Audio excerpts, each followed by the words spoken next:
Check this out. It's a frame I just bought on eBay. Um, they didn't say exactly what it is. Just it said cruiser frame or whatever. But what's interesting is it looks like an exact steel copy of a felt faker. Like, obviously, I think the name felt faker implies it's been copied from something. Maybe this is what it was copied from. Because even look at the kickstand. It's exactly the same as the felt faker. How it works, where it's mounted. Right, like the felt faker has the same sort of triangle where, yeah, it's got a triangular thing. If you take this apart, you'll probably know what I'm talking about.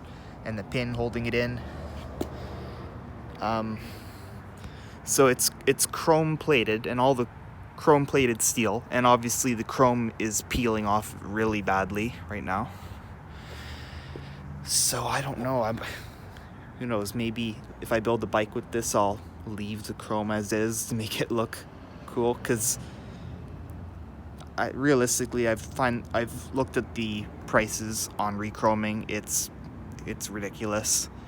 It's not worth it. I wouldn't be able to rechrome it. So if I would basically have to just paint it a different color, which would suck. So I don't know. Maybe I'll remove as much rust residue in the in the better areas, and then leave the rest looking all janky like that, just for effect. Maybe apply some clear, like clear enamel, clear coat over these exposed areas so they don't rust any worse. But it's really peeling. Like, if I can find a spot. Yeah, like there are spots where I can pull it up. There are worse spots somewhere on this frame. I don't know exactly where. But yeah, so I plan on making this into obviously a motorized bike frame, but also a gas tank frame, which is, it sounds silly for me to say that, but this thing is not sealed. Not in the slightest. So you can see there, it's welded in 2 halves. Is how they did it, I guess. But when they, like, if you look down the head tube,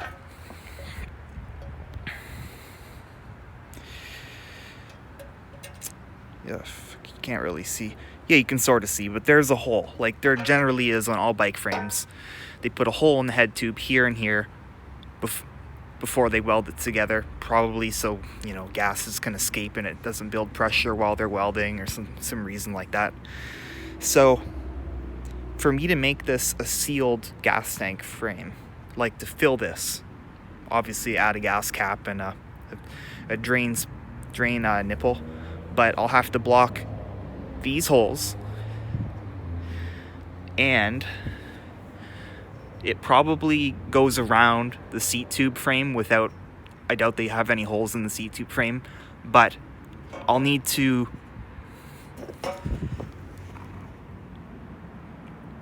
I think I'll have to cap somewhere down here. So assuming that there's no leaks or little pinholes in the welds causing gas to escape from here to here or something like that, then really all I've got to do, and it's not as easy as it sounds, it'll probably have a million leaks, but I've got to weld these somehow going in through one of the sides, so that's going to be tricky to weld up those little holes. It could actually end up being easier for me to just put a slightly smaller steel tube down the entire thing and then weld it sealed tight on either end, rather than trying to weld something up inside this tiny hole and expecting to make an airtight weld, a fuel tight weld, which is going to be tricky to achieve. Same thing here. Like, if it really comes to it, I can just take an angle grinder, cut right down here all the way through, put in a piece of sheet metal into the groove that fits, and then weld it up nicely, grind it flat, and then weld once again and grind it flat so that it hopefully isn't visible, but basically just to block off this end for good. But this is the tricky side.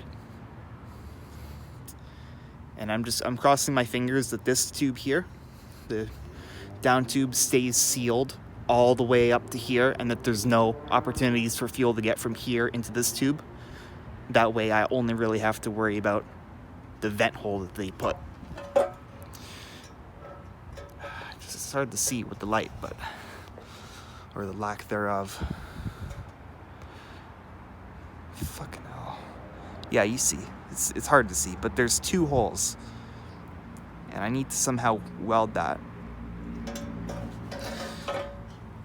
But that's it. Basically just a normal frame. So this is probably a Felt brand frame.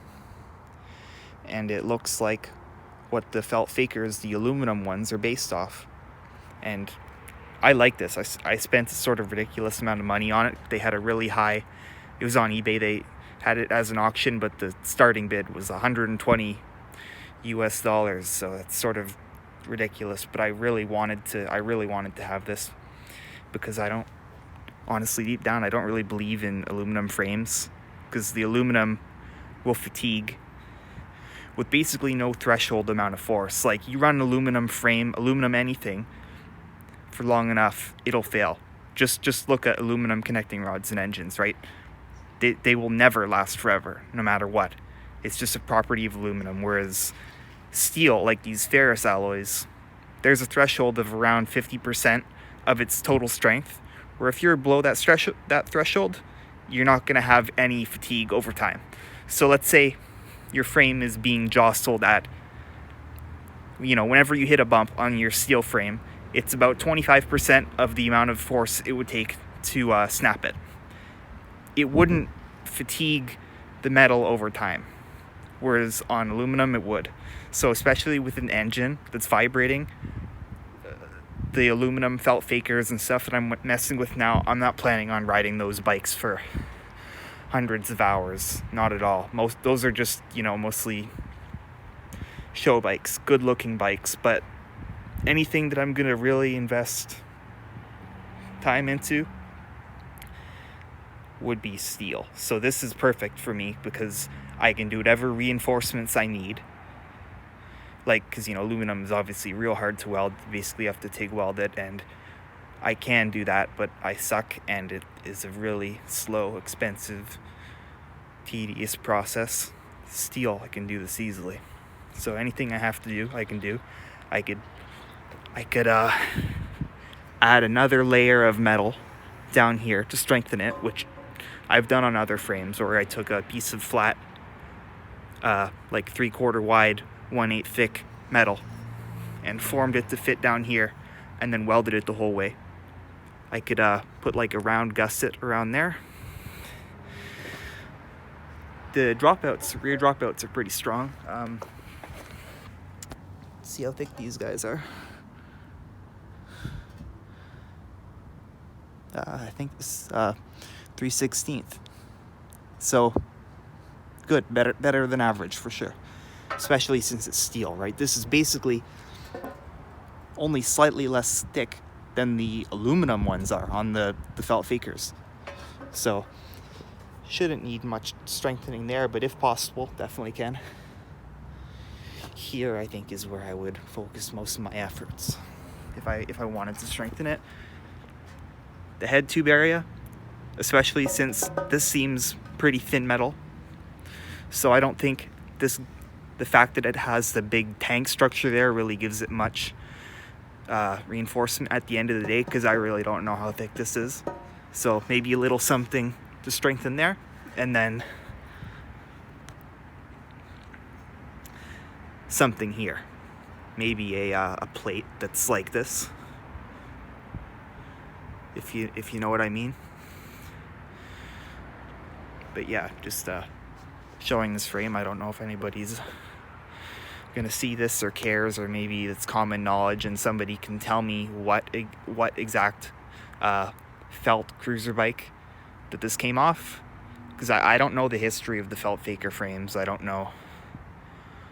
All I can deduce is that they were a copy of a felt brand cruiser bike, and from what I see, basically all the felt brand bikes have a gas tank appearance, just for, you know, an aesthetic thing that they do on most of their bikes, it seems. Yeah, but to me, this is a gem. I can it looks like a regular felt faker if I make it into a motorbike, but then people look closer and see that it's actually steel, and it might not necessarily be a faker. It might actually be the real one that it was based on originally. So yeah. All right. See ya.